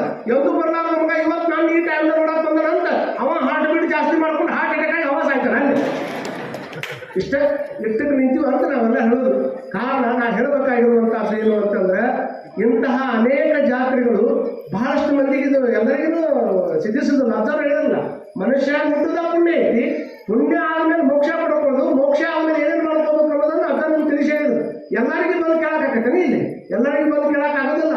ಹಿಂಗ್ ಬಿಗ್ ಬಜಾರ್ಗೆ ಹೋಗಿರ್ತೀರಪ್ಪ, ದೊಡ್ಡ ದೊಡ್ಡ ಮಾಲಿ ಹೋಗಿರಿ, ಮಾಲ್ನೊಳಗೆ ಎಲ್ಲ ಐತಿ, ಎಲ್ಲ ತೊಗೊಂಡ್ಬಿಡ್ತಾರ, ಇಟ್ಟಿದ್ದೆಲ್ಲ ತೊಗೊಂಬರಲಿಲ್ಲ. ಅಲ್ಲಿ ಏನಕ್ಕೆ ಬೇಕಾಗಿದ್ದಲ್ಲ ಹೆಂಗೆ ತೊಗೊಂಡ್ಬರ್ತಾರ, ಹಂಗೆ ಊರಾಗಿದ್ದವರೆಲ್ಲರೂ ಇಲ್ಲಿ ಬಂದು ಕುಂದಿರ್ತಾರ ಅನ್ನಂಗಿಲ್ಲ. ಯಾರಿಗೆ ಆ ಅಧ್ಯಾತ್ಮದ ಜ್ಞಾನ ಇರ್ತದೆ, ಯಾರಿಗೆ ಹೋಗಿ ಅರ್ಜುನ ಸನ್ನಿಧಾನದಲ್ಲಿ ಕುಂದಿರ್ಬೇಕಂತದ, ಎಲ್ಲರೂ ದಿವಸ ಹೋಗಿ ಮಾತಾಡ್ತೀರಿ, ಎಲ್ಲವೂ ನೋಡ್ತೀರಿ. ಆದ್ರೆ ನಮ್ಮ ಜ್ಞಾನವನ್ನ ಹೆಚ್ಚು ಮಾಡ್ಕೊಳ್ಳೋದಕ್ಕೆ ದುಡಿದು ಪರಮ ಪೂಜ್ಯರು ಬಂದು ನಮಗೆ ಜ್ಞಾನ ಕೊಡ್ತಾರೆ. ಅಂದ್ರೆ ಎಷ್ಟೊತ್ತರ ಜನ ಕುಂತು ಕೇಳೇ ಹೊಕ್ಕಿಲ್ಲ ಅಂತ ತಿಳ್ಕೊಂಡು ಏನು ಬಂದು ಕುಂತಿರಲ್ಲ. ಇದು ನಿಜವಾದ ಆಧ್ಯಾತ್ಮವನ್ನು ಬೆಳೆಸುವಂತ ಕ್ರಿಯೆ ಅನ್ನುವಂಥದ್ದನ್ನ ನಾವೆಲ್ಲ ಒಪ್ಕೊಳ್ಬೇಕಾಗ್ತದೆ. ಭಾರತ ದೇಶ ಬಹಳ ದೊಡ್ಡ ಸಂಸ್ಕೃತಿಯ ವಾರಸುದಾರರಾಗಿ ಹುಟ್ಟಿವ್ ನಾವೆಲ್ಲ. ಇಲ್ಲಿ ಕುಂತವ್ರು ಪ್ರತಿಯೊಬ್ಬರು ಭಾರತ ದೇಶದ ಬಹಳ ದೊಡ್ಡ ಸಂಸ್ಕೃತಿಯ ವಾರಸುದಾರ ನಾವು. ಯಾವ ದೇಶದೊಳಗೆ ಸುಮಾರು 2,000ಕ್ಕೂ ಹೆಚ್ಚು ಅಧಿಕ ಭಾಷೆಗಳನ್ನು ಮಾತಾಡಲ್ಪಡ್ತದೋ, ಯಾವ ದೇಶದೊಳಗೆ ಸುಮಾರು 6,000ಕ್ಕೂ ಹೆಚ್ಚು ಜಾತಿಗಳಿದೆಯೋ, ಯಾವ ದೇಶದೊಳಗೆ ಆರು ಧರ್ಮಗಳ ಅಸ್ತಿತ್ವದೊಳಗೆ ನಾವು, ಯಾವ ದೇಶದೊಳಗೆ ಸುಮಾರು ಭಾಷಾವಾರು ಪ್ರಾಂತ್ಯವಾರು ಭಾಷೆಗಳು ವಿಂಗಡಿಸಲ್ಪಡ್ತಾವೋ, ಯಾವ ದೇಶದೊಳಗೆ ಸುಮಾರು 127 ಪ್ರತಿಕೂಲದ ವಾತಾವರಣವಿದೆಯೋ, 10,000 ವರ್ಷಗಳ ಸಾಂಸ್ಕೃತಿಕ ಹಿನ್ನೆಲೆ ಇರತಕ್ಕಂತಹ ಭವ್ಯ ಭಾರತದ ಸಂಸ್ಕೃತಿಯ ವಾರಸುದಾರರಾಗಿ ನಾವು ಹುಟ್ಟಿವಿ ಅಂದ್ರೆ ಇದಕ್ಕಿಂತ ದೊಡ್ಡ ಅಭಿಮಾನ ಇನ್ನೇನೈತಿ? ಹೊಡ್ರ ಚಪ್ಪಾಳಿ ಹೇಳಿ ಹೊಡ್ಬೋದು. ನಮ್ಮ ಮಂದಿ ಮುನ್ನೂರು ಬ್ಯಾಸರ ಆಗೈತಿ, ತಿನ್ನೂರು ಬ್ಯಾಸರ ಆಗೈತಿ, ಜೀವನ ಬ್ಯಾಸರ ಆಗ್ಯಾವ ಅಂದಾಗ ಇನ್ನೇನು ಚಪ್ಪಾಳಿ ಹೊಡ್ಯಾವ? ಎಲ್ಲ ಮುಗಿದ್ರೆ ಹೇಳ್ತಾರೆ, ನಿಮ್ದು ಮುಗಿಸ್ಬಿಟ್ಟು ಹೋಗ್ತೀವಿ ಅಂತ ನೀವು ಅಂತೀರಿ. ಕಾರಣ ಏನು ಅಂತಂದ್ರೆ, ಇಂಥ ಭವ್ಯ ಭಾರತದ ಸಂಸ್ಕೃತಿಯನ್ನು ನಾಶ ಮಾಡೋದಕ್ಕೆ ಅನೇಕ ಜನ ಅನೇಕ ರೀತಿ ಒಳಗೆ ಬಂದಾರ, ಆದ್ರೆ ಆಗಿಲ್ಲ. ಕಾರಣ ಏನು ಅಂತಂದ್ರೆ, ಅನೇಕ ಜನ ಅನೇಕ ರೀತಿ ಒಳಗೆ ಸಂಸ್ಕೃತಿ ಹಾಳು ಮಾಡಬೇಕಂತ ಬಂದರೂ ಸಹಿತ ನಮ್ಮ ಸಂಸ್ಕೃತಿ ಹಾಳಾಗಿಲ್ಲ ಅನ್ನೋದಕ್ಕೆ ಕಾರಣ ನಮ್ಮ ಪರಂಪರೆ, ನಮ್ಮ ಸಂಸ್ಕಾರ, ನಮ್ಮ ಆಧ್ಯಾತ್ಮಿಕತೆ, ನಮ್ಮ ಮನೆಯೊಳಗಿರ್ತಕ್ಕಂತಹ ಅದ್ಭುತವಾಗಿರ್ತಕ್ಕಂತಹ ಹಬ್ಬಗಳು, ನಮ್ಮ ಜಾತ್ರೆಗಳು, ಆಧ್ಯಾತ್ಮದ ಕೇಂದ್ರಗಳು, ಇವು ಸಂಸ್ಕೃತಿಯನ್ನು ಉಳಿಸುವಂತ ಆಧ್ಯಾತ್ಮ ಕೇಂದ್ರಗಳಿದಾವಲ್ಲ, ಇವು ನಮ್ಮ ಸಂಸ್ಕೃತಿಯನ್ನು ಉಳಿಸುವಂತ ಬಂದಾವ. ಇಂಥ ಆಧ್ಯಾತ್ಮದ ನಾಡಿನೊಳಗೆ ಉಟ್ಕೊಂಡು ಜಾತ್ರೆಗಳು ಬರ್ತಾವ, ಪ್ರತಿ ವರ್ಷ ಸ್ವಾಮಿಗಳು ಬರ್ತಾರ. ಇವತ್ತು ಭಾಳ ಮಂದಿ ಯೂಟ್ಯೂಬ್ನಾಗ ನೋಡಿ ಭಾಳ ಖುಷಿ ಪಡೋರಲ್ಲ, ಯೂಟ್ಯೂಬ್ನಾಗ ನೋಡ್ತಾರ. ಕೆಲವು ಮಂದಿ ರಾತ್ರಿ ಮಲ್ಕೊಂಡಾಗ ನಿಂತು ಬರೋದಿಲ್ಲ ಅಂತ ಸ್ವಾಮಿಗಳು ಪ್ರವಚನ ಹಚ್ಕೊಂಡು ಕುಂದಿರ್ತಾರ. ಮತ್ತೆ ಎಲ್ಲವೂ ಅಲ್ಲೇ ಕೇಳ್ತೀವಿ ಅಂತಾರ. ಮುಂದೆ ಕುತ್ಕೊಂಡು ಯಾಕೆ ಕೇಳ್ಬೇಕ್ರಿ ಅವ್ರ ಮಾತಂತ ಯಾರಿಗಾರ ನಿಮ್ಮ ಮನಸ್ಸಿಗೆ ಅನಿಸಿದ್ರ ನಾ ಹೇಳ್ತೇನೆ ನಿಮ್ಗೆ, ಯಾವುದು ಯೂಟ್ಯೂಬ್ನಾಗ, ಯಾವುದು ಫೋನ್ಯಾಗ, ಮತ್ತೊಂದು ಎಲ್ಲ ಕಾಶಿನಾಗ ಹಾಕಿ ಕೇಳ್ತಿರಲ್ಲ, ಅವು ಕಿವಿಗೆ ಇಂಪು ಕೊಡ್ತಾವ, ಹೃದಯಕ್ಕೆ ತಂಪು ಕೊಡಕ್ ಆಗೋದಿಲ್ಲ. ಮುಂದೆ ಕುತ್ಕೊಂಡು ಸ್ವಾಮಿಗಳು ಹೇಳುವಂತ ಮಾತುಗಳನ್ನ ಕೇಳಿದ್ರೆ ಇದು ಕಿವಿಗೆ ಅಟ್ಟ ಇಂಪು ಆಗೋದಿಲ್ಲ, ಹೃದಯಕ್ಕೆ ತಂಪಾಗುವಂತ ಮಾತುಗಳು ನಮ್ಮ ಕಡೆ ಮುಂದೆ ಸಿಗಲಿಕ್ಕೆ ಇಷ್ಟಪಡ್ತಾವ. ಅಂತ ಮಾತುಗಳನ್ನು ಎಲ್ಲ ಪರಮ ಪೂಜ್ಯರ ಆಡಿದರೆ. ಇಲ್ಲಿ ಭಾಳ ಹೇಳಿದ್ರೆ ಏನಾಗೈತೆ ಅಂದ್ರೆ, ಚಲೋ ಅಡಿಗೆ ಮಾಡಿಸಿ ಒಬ್ಬೊಬ್ಬ ಉಣ್ಣು ಅಂದ್ರೆ ಎಷ್ಟು ಉಣ್ಣವ್ರು ಜಾಗ ಅಡಿಗೆ ಮಾಡಿಸಿ, ಚಲೋ ಅಡಿಗೆ ಮಾಡಿಸಿ, ಚಲೋ ಐಟಮ್ ಅಂತ ಹಂಗ ಉಣ್ಣು ಅಂದ್ರೆ ಉಣ್ಣಾಕ ಆಗೋದಿಲ್ಲ. ನಮ್ಮ ಅಪ್ಪವರು ಭಾಳ ಚಂದ ನಿಮ್ಗೆ ಉಣಿಸಿಬಿಟ್ಟಾರೆ. ಏನು ಹೇಳ್ಬೇಕಂದ್ರೆಲ್ಲ ಉಣಿಸಿ ನಿಮ್ಮ ಹೊಟ್ಟೆ ತುಂಬಿ ಇನ್ನೇನು ಹೋಗಂಗಿಲ್ಲ ಅನ್ನೋ ಟೈಮ್ದಾಗ ಮತ್ತೊಬ್ಬರ ಕೈಯಾಗ ಮೈಕ್ ಕೊಟ್ರೆ ಇನ್ನು ನಾವೇನು ಉಣಿಸೋರಿದ್ದೀವಿ, ನಿಮಗೆ ಉಣ್ಣಾಕ ಆಗೋದಿಲ್ಲ. ಅದಕ್ಕೆ ಅಷ್ಟು ಅದ್ಭುತವಾದಂಥ ಮಾತುಗಳನ್ನು ಪರಮ ಪೂಜ್ಯರು ಭಾಳ ದೂರದಿಂದ ಬಂದು ಇಲ್ಲಿ ಆಡಿದ್ದಾರೆ. ನಾನು ಇಲ್ಲಿ ಹೇಳಬೇಕಾಗಿರುವಂಥ ಒಂದೇ ಒಂದು ಕೊನೆಯ ಮಾತು ಅಂತಂದ್ರೆ, ನಿಮ್ಮ ಜೀವನದಲ್ಲಿ ತಾವೆಲ್ಲರೂ ತಿಳ್ಕೊಂಡಿರ್ಬೇಕು. ಇಲ್ಲಿ ಬಹಳಷ್ಟು ಮಂದಿ ಅರ್ಜುನ ಸನ್ನಿಧಾನಕ್ಕೆ ಬರ್ತಾರೆ. ಮಠಕ್ಕೆ ಬಂದವರೆಲ್ಲರೂ ಒಂದೊಂದು ಏನೋ ಬೇಡಿಕೆ ಇಟ್ಕೊಂಡೆ ಬರ್ತಾರೆ. ಯಾರು ಹಂಗಂತ ಬರಂಗಿಲ್ಲ. ಇಷ್ಟು ಮಂದಿ ಕುಂತಿರ್ಬೇಕಾದ್ರೆ ಕೈ ಎತ್ರಿ, ಒಟ್ಟ ಈ ವರ್ಷ ನಾ ಏನು ಅರ್ಜುನ ಕೇಳಿ ನೋಡ್ರಿ ಅನ್ನೋರು ಯಾರು ಅಂದ್ರಿ? ನೀವು ಯಾರು ಅಂದ್ರಿಪ್ಪ? ಒಟ್ಟ ನಾ ಏನು ಕೇಳೇನ್ರಿ, ಚಂದ ಸ್ವಲ್ಪ ಜಗ ಸುಮ್ಮನೆ ಹೋಗಿನ್ರಿ, ಪಾಟ್ನ ಹಿಂಗೆ ಹೋಗಿ ಇದು ಹೆಚ್ಚನ್ರಿ, ಇಟ್ಟು ಇದು ಮಾಡಿ ಅನ್ನೋರು ಯಾರು ಅದಾರ? ಯಾರ್ಯಾರು ಇಲ್ಲ. ಯಾಕೆ ಎಲ್ಲರೂ ಒಂದೊಂದು ಬೇಡಿಕೆ ಇರೋರ ಹೋದ ಕೂಡಲೇ ಅಪ್ಲೈ ಮಾಡ್ತಾರೆ. ಫಸ್ಟ್ ದೇವರಿಗೆ ಅಪ್ಲೈ ಮಾಡಿದ ಕೂಡಲೇ ರಿಪ್ಲೈ ಆಗಬೇಕಾದ, ರಿಪ್ಲೈ ಆಗಬೇಕಾದ್ರೆ ಮತ್ತೆ ಸಪ್ಲೈ ಆಗಬೇಕಾದ, ಅಂದ್ರೆ ಪವರ್ಫುಲ್ ಅದ ದೇವ್ರು. ಇಲ್ಲ ಅಂತ ಕಿತ್ಕೊಂಡು ಹೊಂಟ್ರೆ ಮತ್ತೆ ಏನು ಕೆಲಸ ಆಗೋದು ನೀವು ದೇವ್ರು ಅಂತ. ಹಂಗ ಭಾಳ ಮಂದಿ ಬಟ್ಟಿ ಚೇಂಜ್ ಮಾಡೋದಂಗೆ ದೇವ್ರು ಚೇಂಜ್ ಮಾಡೋ ಮಂದಿನ ಹೊಟ್ಟೈತಿ. ಏನ ಕೇಳಿದ್ರೆ ಮೊದಲು ನಂಗೆ ಓದಿಲ್ರಿ ಅಂತಾನೆ. ಏನು ಓದೈತ್ರಿ ಮೊದಲು ನಂಗೆ ಏನಿಲ್ರಿ, ಕೆಟ್ಟ ಹೋಗಿದ್ರಿ ಜಗತ್ತ. ಯಾಕೆ ಹೋಗೋದು ಚಂದ ಜಾತ್ರೆ ಮಾಡಿದ್ರಿ, ಈ ವರ್ಷ ಏನಾಗೈತಿ ನಿಮ್ಗೆ? ಮೊದಲು ನಂಗೆ ಏನೈತಿ ಅಂತಾರೆ, ಎಲ್ಲ ಕೆಟ್ಟ ಹೋಗೈತಿ. ಏನು ಕೆಟ್ಟೈತಪ್ಪ ನಿಮ್ಮ ಲೆಕ್ಕದಾಗ? ಏನು ಕೆಟ್ಟೈತಿ? ಏನು ಬರುವಂತ ಸೂರ್ಯ ಏನು ಬರೋ ಟೈಮ್ ಬಿಡಿಸಿ ಏನು ಬಿಸಿಲು ಬೇರೆ ಟೈಮ್ ಕೆಟ್ಟೈತೋ, ಬಿಸಿಲು ಗಾಳಿ ಕೆಟ್ಟೈತೋ, ಹಳಿ ಅರ್ಯಾಗ್ತಾವ ತುಂಬಿ ಅವು ಏನೋ ದಿಕ್ಕು ಬದಲಿ ಮಾಡ್ಕೊಂಡು ಅವು ಏನೋ ಕೆಟ್ಟವು, ಏನು ಮೆಣಸಿನಕಾಯಿ ಖಾರ ಕಟ್ಟಿ ನೋಡ್ರಿ. ಮೊಬೈಲ್ 50 ಕೆಲಸ ಮಾಡ್ತಾರೆ, ಮೊಬೈಲ್ ಬಿಟ್ಟು ಜೀವನ ಮಾಡ್ರಿ 100 ಕೆಲಸ ಮಾಡಕತ್ತೈತಿ ಮನುಷ್ಯ. ಎಲ್ಲವನ್ನು ಅದ್ರಾಗ, ದುಃಖನೂ ಅದ್ರಾಗ ಹಂಚ್ಕೊಳಕತ್ತಾನ, ಕಷ್ಟನೂ ಅದ್ರಾಗ ಹಂಚ್ಕೊಳ್ತಾನ, ಸುಖನೂ ಅದ್ರಾಗ ಹಂಚ್ಕೊಳ್ತಾನೆ. ಯಾವ ಕುತ್ಕೊಂಡು ಅಳ್ತಿರ್ತಾನ, ನಗು ಒಂದೆರಡು ಸಿಂಬಲ್ ಹಾಕ್ಬಿಟ್ಟಂದ್ರೆ ಇವು ಅಳಾಕತ್ತಾನೋ ಏನು ನಗಾಕತ್ತಾನೋ ಯಾರಿಗೆ ಗೊತ್ತಾಗೈತಿ ಮೊಬೈಲ್ನಾಗ. ಇಲ್ಲಿ ಅಳ್ಕೊಂತಾನೆ ಕುಂತಿರ್ತಾನೆ, ಆದ್ರೆ ಅದ್ರಾಗ ಮಾತ್ರ ನಗು ಚಿತ್ರ ಹಾಕಿರ್ತಾನೆ. ಹಂಗೆ ಹಾಕಿ ನಕ್ಕೊಂತ ಕುಂತಾನೆ ಅಂದ್ರೆ ಅವ್ರು ಏನು ತಿಳ್ಕೋದು ಕಾರಣ ಇಷ್ಟ. ಎಲ್ಲವನ್ನು ಮೊಬೈಲ್ನಾಗ ಅಳ್ಕೊಂಡು ಹೋಗುವಂಥ ಜೀವನ ಆಗಬಾರ್ದಮ್ಮ. ಭಾಳ ಮಂದಿ ತಂದೆ ತಾಯಿಗಳು ಕೊನೆಯ ಮಾತು ಹೇಳ್ತೀನಿ ನಿಮ್ಗೆ, ಭಾಳ ಮಂದಿ ಎಷ್ಟೋ ಮಂದಿ ಗೊತ್ತಿರಲಿ, ಈ ಜಗತ್ತಿನಲ್ಲಿ ನಮಗೆ ಬಹಳಷ್ಟು ಪ್ರೀತಿ ಪಾತ್ರ ಆಗಿರ್ತಕ್ಕಂಥವ್ರು ನಮ್ಮ ತಂದೆ ತಾಯಿಗಳು ಆಗ್ಬೇಕು. ಮೊನ್ನೆ ಈಗ ಅವ್ರು ಮೊದಲೇ ಮಾತಾಡುವಂಥ ಅಜ್ಜಾರು ಹೇಳಕತ್ತಿದ್ರು ಏನಂತ, ಇಲ್ರಿ ರೋಹಿತ್ ಶರ್ಮಾ, ವಿರಾಟ್ ಕೊಹ್ಲಿ 2020 ಇದಕ್ಕೆ ರಿಟೈರ್ಮೆಂಟ್ ತೊಗೊಂಡ್ರು ಅಂತ. ಎಷ್ಟು ಮಂದಿ ನೋವು ಮಾಡ್ಕೊಂಡ್ರು ಗೊತ್ತಂದ್ರೆ ನಿಮ್ಗೆ, ಭಾಳ ಮಂದಿ ನೋವು ಮಾಡ್ಕೊಂಡ್ರು. ಏನಂತ, ಇನ್ನೊಂದಿಷ್ಟು ದಿವಸ ಆಡ್ಬೇಕಾಗಿತ್ತು, ನಮ್ಮ ನಿಜವಾದ ಆಟಗಾರ ಇದನ್ನು ತೊಗೊಂಡ್ಬಿಟ್ಟ, ಕ್ರಿಕೆಟ್ ದೇವರಾಗಿ ಬೆಳಕಿದ್ದು ಸಚಿನ್ ತೆಂಡೂಲ್ಕರ್ ರಿಟೈರ್ಮೆಂಟ್ ತೊಗೊಂಡ್ಬಿಟ್ಟ. ಎಷ್ಟೋ ಮಂದಿ ಕಣ್ಣೀರು ಹಾಕೊಂಡು ಅವ್ರದ್ದು ಫೋಟೋ ಸ್ಟೇಟಸ್ನಾಗ ಇಟ್ಕೊಂಡು ಜಾತ್ರೆ ಮಾಡಿದ್ದ. ನಾ ಕೇಳ್ತೀನಿ ನಿಮಗೆ, 3 ಫೂಟಿನ ಬ್ಯಾಟ್ ಹಿಡ್ಕೊಂಡು 3,000 ರನ್ ಹೊಡೆದಂತಾವ್ ನನಗೆ ಹೀರೋ ಆಗಿ ಕಂಡ. 3 ಫೂಟಿನ ಬ್ಯಾಟ್ ಹಿಡ್ಕೊಂಡು 30 ಫೂಟ್ನಿಂದ ಓಡಿ ಬಂದು ಬಾಲನ್ನು ಎದುರಿಸಿದಂತ ಒಬ್ಬ ಬ್ಯಾಟ್ಸ್ಮನ್ ನಮಗೆ ಹೀರೋ ಆಗಿ ಕಂಡಾನ. ಅವ ಒಂದು 7-8 ವರ್ಷ 16,000 ರನ್ ಹೊಡೆದು ಆತ ರಿಟೈರ್ಮೆಂಟ್ ಆದ್ರೆ ಎಷ್ಟೋ ಮಂದಿ ಜೀವ ಮರಗ್ತಾವ. ಅಂದ್ರೆ ನಿನಗೆ ಜನ್ಮ ಕೊಟ್ಟ ನಿಮ್ಮ ತಂದೆ 60 ವರ್ಷ ಆದರೂ ಸಹಿತ ನಿನ್ನ ಮನೆಯಾಗ ಕುಂದಿರಿಸಿ ಹೊಲಕ್ಕೆ ಗುಡಿಯಾಗ ಹೊಂಟಾನಲ್ಲ, ಅವ್ನು ನೋಡಿ ಒಂದರ ಜೀವ ಮರಗೈತೆ ಅನ್ನುವಂಥದ್ದನ್ನು ತಲೆಯಾಗ ಇಟ್ಕೊಂಡು ಬಿಟ್ರೆ ರಿಟೈರ್ ಹೋಗ್ತಾನ. ಒಂದರ ಅನ್ಕೊಂಡಿದ್ರೆ ಅವರಪ್ಪ ನಮ್ಮಪ್ಪ ರಿಟೈರ್ಮೆಂಟ್ ತಗೋಲ್ಲ ಮರ, ಅವ ಆಟಗಾರ ರಿಟೈರ್ಮೆಂಟ್ ತಗೊಂಡ್ರೆ ಎಷ್ಟು ಮಂದಿ ಖುಷಿ ಆಗ್ತದೆ. ಮತ್ತು ನಮ್ಮಪ್ಪ ನನ್ನ ಸಲುವಾಗಿ ದಿವಸ ದುಡಿಯಾಕತ್ತಾಳ. ಈಗ ಮುಂಜಾನೆ ಹೋಗೋದ್ರಿಂದ ಹಿಡ್ಕೊಂಡು ಸಾಯಂಕಾಲ ಮಟ್ಟ ಅಗದಿ ಡಬ್ಬಿ ಕಟ್ಟೋದ್ರಿಂದ ಹಿಡ್ಕೊಂಡು ಮನ್ಯಾಗ ಮಗಳು ಮುಂಜಾನೆ 8ಕ್ಕೆ ಅವ್ರಿಗೆ ಕಾಲೇಜ್ ಹೋಗ್ತಾಳ ಅಂದ್ರೆ ಅವ್ರ ತಾಯಿ 4ಕ್ಕೆ ಇದ್ದಿರ್ತಾಳ ಮನ್ಯಾಗ. ಒಬ್ಬರು ತಿಳ್ಕೊಬೇಕಲ್ಲ, 4 ಗಂಟೆಗೆ ಎದ್ದು 4 ಗಂಟೆಗೆ ಮೇಲೆ ಕಾಸೋದು, ನಾಷ್ಟ ಮಾಡೋದು, ಡಬ್ಬಿ ಕಟ್ಟಿ ಕೊಡೋದು ಎಲ್ಲ ಮಾಡಿ ಮತ್ತೆಲ್ಲ ಮುಗಿಸ್ಕೊಂಡು ಮತ್ತೆ ಹೊಳೆ ಬಂದಂದ್ರೆ ಮನ್ಯಾಗ ಕುಂತ್ಕೊಂಡು ಏನ್ ಮಾಡ್ತೀವಿ ಮಮ್ಮಿ, ನನಗೆ ಅದು ಇಲ್ಲ ಇದು ಇಲ್ಲ, ನೀ ಏನ್ ಮಾಡಿ ಬಂದೀವಿ ಅವ್ರ ಹೋಗಿ ವಿಚಾರ ಮಾಡ್ಕೋಬೇಕಲ್ಲ. ಇದನ್ನ ಕೇಳೋದೊಬ್ಬರು ಅದನ್ನ ವಿಚಾರ ಮಾಡ್ಕೋಬೇಕಲ್ಲ. ಅದಕ್ಕೆ ತಂದೆ ತಾಯಿಗಳ ಬಗ್ಗೆ ಒಂದಿಷ್ಟು ಇವೆಲ್ಲ ಜಾತ್ರೆ ಪಾತ್ರೆ ಇವೆಲ್ಲ ಏನ್ ತಿಳಿಸ್ಕೊಡ್ತಾವ ಅಂದ್ರೆ, ಅಲ್ಲಿರುವಂತವನ್ನ ಅವನ್ನ ಸರಿಯಾಗಿ ಕಾಣಲಿಲ್ಲ ಅಂದ್ರೆ ದಿವಸ ಬಂದು ದೇವರ ದರ್ಶನ ಕೊಡಕ್ ಆಗಂಗಿಲ್ಲ ಅಂತ ಅವ್ರ ರೂಪದೊಳಗೆ ತಂದೆ ತಾಯಿಗಳನ್ನ ಗುರುಗಳನ್ನ ಪರಮಾತ್ಮ ಭೂಮಿ ಮೇಲೆ ಇಟ್ಟಾರ. ಅವ್ರ ದರ್ಶನ ತಗೊಂಡು ಅವ್ರು ಚಂದ ನೋಡ್ಕೊಂಡ್ಬಿಟ್ರೆ ಗದೆಯಾಗಿದ್ದು ಚಂದ ಬಸವಪ್ಪಗೆ ಅವ್ರಿಗೆ ನಮ್ಗೆ ಗೌರವ ಮುಟ್ಟದಂಗೆ ಆಕೈತಿ, ಅವನ್ನ ಕಂಡಂಗೆ ಆಕೈತಿ ಅನ್ನುವಂಥ ಭಾವದೊಳಗೆ ಯಾರು ಇರ್ತಾರ ಅವ್ರು ಬಹಳ ಆನಂದದ ಜೀವನ ಪಡಿತಾರೆ ಅನ್ನುವಂಥ ಮಾತನ್ನ ಈ ಸಂದರ್ಭದೊಳಗೆ ಹೇಳ್ತಾ ಅಂತ ಒಂದು ಕಾರ್ಯಕ್ರಮವನ್ನು ಯಾವಾಗಲೂ ಬನ್ನಿಕೊಪ್ಪದ ಗ್ರಾಮದವರು ಬಹಳ ಚಂದ ನಡೆಸ್ಕೊಂಡು ಬರುವಂಥ ಪ್ರಯತ್ನವನ್ನು ಇಲ್ಲಿ ಮಾಡ್ತಾ ಬಂದಿದ್ದಾರೆ. ಅವ್ರ ವಿಷಯಕ್ಕೆ ತಾವೆಲ್ಲ ಆಸಕ್ತಿಯಿಂದ ಕುತ್ಕೊಂಡು ಕೇಳಿ ಚಂದಗೆ 2 ಮಾತು ಕೇಳಿರಿ. ಕೇಳಿದ ಮೇಲೆ ಈಗ ಹೋಗಿ ಪ್ರಸಾದ ಮಾಡ್ತೀರಿ, ಪ್ರಸಾದ ಮಾಡ್ರಿ, ಭಾಳ ಆನಂದ. ಎಷ್ಟು ಇವತ್ತೇನು ಮಾಡಿಸ್ಯಾರಿ ಪ್ರಸಾದಕ್ಕೆ ಏನು ಮಾಡಿಸ್ಯಾರ, ಏನೈತ್ರಿ ಏನ್ರಿ ಬೇಸನ್ ರೀ, ಏನ್ರಿ ಬೇಸನ್ ಇಲ್ಲಿ ಬೇಸನ್ ಉಂಡೆ ರೆಡಿ ಆಗ್ಯಾವ. ಇವತ್ತು ಬೇಸನ್ ಉಂಡೆ ರೆಡಿ ಆಗ್ಯಾವಲ್ಲ, ಆ ಉಂಡಿ ಆನಂದವಾಗಿ ತಿನ್ನೋದು ಇಲ್ಲಿ ಚಂದ ಕುತ್ಕೊಂಡು ಕೇಳಿರಿ.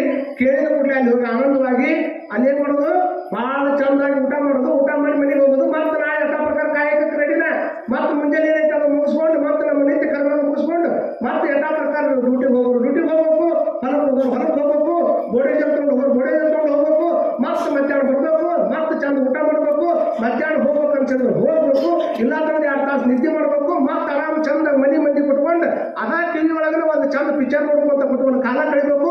ಮತ್ತೆ ರಾತ್ರಿ ಆಕೈತಿ ಚಂದ ಊಟ ಮಾಡ್ಕೊಂಡು ಅಲ್ಲಿ ಹೋಗಿ ಅದ್ರದ್ದು ಏನೋ ತಿಳ್ಕೊಂಡು ಬರೋದಕ್ಕಿಂತ ಎಲ್ಲ ಮಂದಿ ಮನೆಗೆ ಕುಂದಿರ್ಸ್ಕೊಂಡು ಒಂದ ಹಾಲಿಗೆ ಕುತ್ಕೊಂಡು ಎಲ್ಲ ಮಕ್ಕಳು ಮುಂದೆ ಕುತ್ಕೊಂಡು ಆನಂದವಾಗಿ ಪ್ರಸಾದ ಮಾಡಬೇಕು. ಪ್ರಸಾದ ಮಾಡಿ ಮತ್ತೆ ಹೋಗಿ ಮಲ್ಕೋಬೇಕು. ಮಲ್ಕೊಂಡು ಮುಂಜಾನೆ ಆದ್ರೆ ಯಾತ್ರ ಆದ್ರೆ ಹೇಳ್ಬೇಕು, ಮುಗಿತಾ ಮತ್ತೆ ಐತಿ. ಮತ್ತು ಅವ್ರು ಅಲ್ಯಾಗ ಅವಸರ ಕೊಡೋರು ನಿಮ್ಮನ್ನ ಭಾಳ ಮಂದಿ ಎದ್ದು ಗುಡ್ ಮಾರ್ನಿಂಗ್ ಅಂತ ಹಾಕ್ತಾರೆ.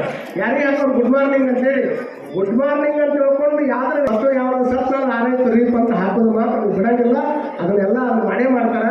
ಹೇಳೋದಿಷ್ಟ ಬದುಕಿನೊಳಗೆ ಒಂದಿಷ್ಟು ಬದಲಾವಣೆ ಆಗಿ ನಾವು ಏನೋ ಒಂದು ಸಾಧನೆ ಮಾಡ್ಬೇಕಲ್ಲ. ಸುನೀತಾ ವಿಲಿಯಮ್ಸ್ ಸಲುವಾಗಿ ಭೂಮಿ ಬಿಟ್ಟು 400 ಕಿಲೋಮೀಟರ್ ದೂರದಾಗದಾಳೆ. ಭೂಮಿ ಮೇಲೆ ಒಂದು ISS ಅಂತ ತಿಳ್ಕೊಂಡು ಇಂಟರ್ನ್ಯಾಷನಲ್ ಸ್ಪೇಸ್ ಸೆಂಟರ್ ಅಂತ ತಿಳ್ಕೊಂಡು ಒಂದು ಅದ್ಭುತವಾಗಿದೆ ಮಾಡಿ ಸ್ಪೇಸ್ ಸೆಂಟರ್ ಅಂತ ತಿಳ್ಕೊಂಡು ಅಂದ್ರೆ ನಮ್ಮ ಬಸ್ ನಿಲ್ದಾಣ ಹೇಗಿರ್ತಾವಲ್ಲ ಹಂಗೈತೆ. ಅದು 400 ಕಿಲೋಮೀಟರ್ ಮ್ಯಾಗ ದೂರದಾಗದಲ್ಲ. ಭೂಮಿಯನ್ನು ಭಾಳ ಸ್ಪೀಡ್